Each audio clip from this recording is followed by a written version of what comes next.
let's talk about injury reports. Let's go, guys.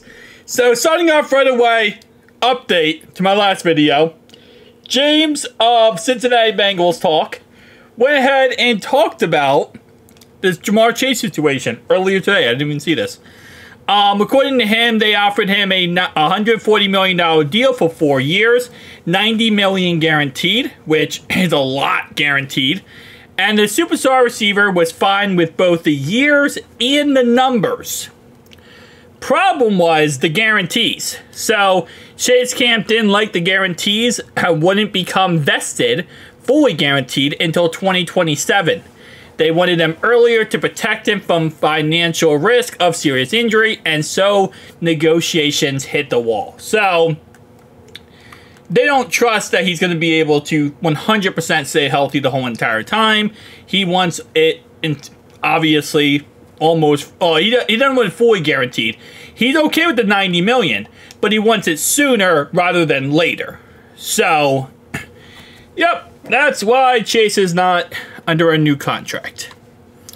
I mean, overall wise, it is what it is, you know. If that's the case, probably they'll get this contract done next year. At the end of this year, they'll get it done and it will be over with. So it's not a big deal. Cincinnati Bengals. We're not being cheap.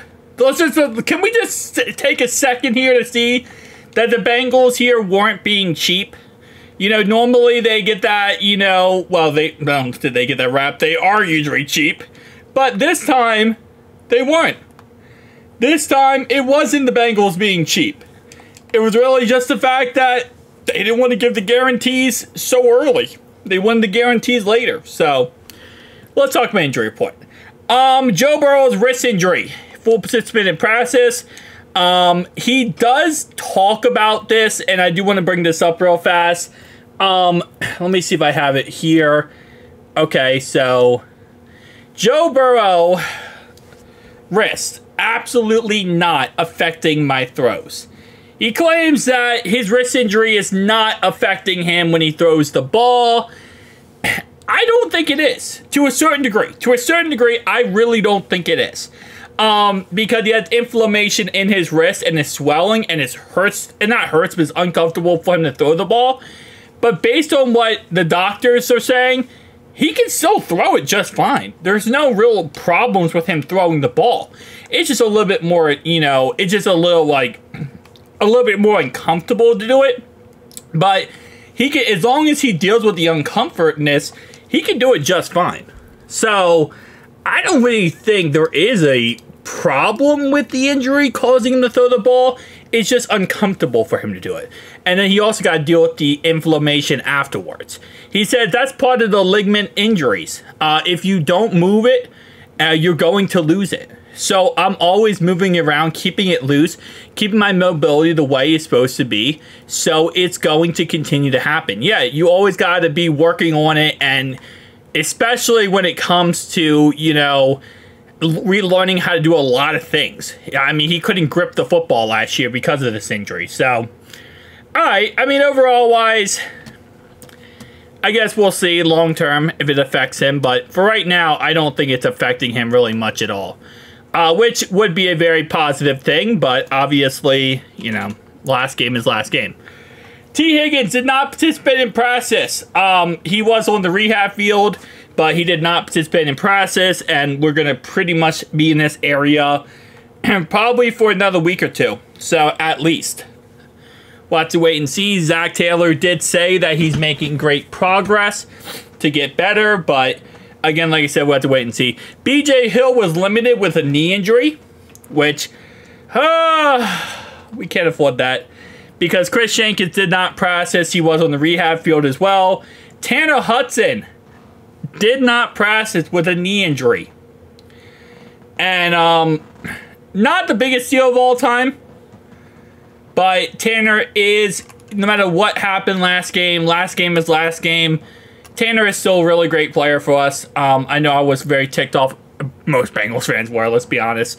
But Tanner's still a great player. And he still gets open, makes plays, and he is a part of our offense. So it does suck to see him not there, especially with the fact that we lost T. Higgins and not having T. Higgins, it's not going to be that fun. But, you know what is fun? You know what is fun?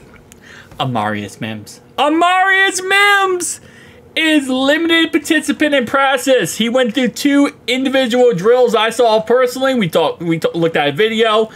And I am so excited that he is looking good. Because not only, right now, offensive line, okay? Look at last week.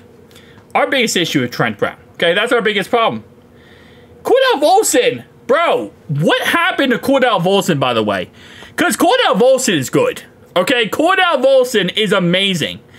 Absolutely love the fact that Cordell Volson is good now. Trent Brown, though, not looking too good.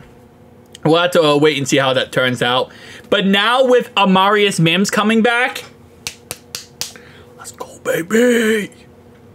Logan Wilson also has a knee injury, did not participate in practice. Yeah.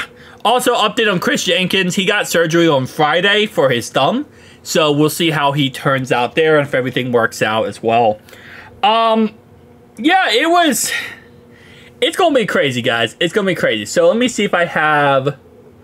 Also, Jonah Williams. You guys remember Jonah Williams? He actually did play. He was a starter in week 1 for the Cardinals. And he got hurt after, I believe, 5 plays. And now he might be out for week 2. So, not, you know... I'm not wishing for anyone's injury, you know, obviously. But it is what it is. His situation. I'm going to monitor Jonah. And I'll probably give, like, small updates here and there. Not, like, major updates. But I'll get small updates because I want to see him succeed. I really do. I want to see him actually, you know, be successful. Now, obviously, he wasn't going to be the starter based on what I understood in Arizona. Now he is a starter. So, shout out to him for that. For their side, Hollywood Brown has a shoulder injury. He didn't play last week versus the Ratbirds. So now we'll see if he is going to play this week. Did not participate in practice. Everyone else for their side did participate in practice. So they do have Nick Bolton with an elbow injury. Mike Dana with a quad. Hamstring for Johnson. Triceps for Derek. And groin injury for Mike Pinnell. It is what it is. Hopefully, everyone's okay here, and we can just get this going, man. We got 2 more practices before a game day, and man, is this game going to be tough. But we'll be fine. We'll be absolutely fine. Everything's going to work out. Just got to keep rocking and rolling. That's pretty much what this comes down to. Guys, tell me down below your thoughts and opinions. I'll see you guys in the next one. Peace out.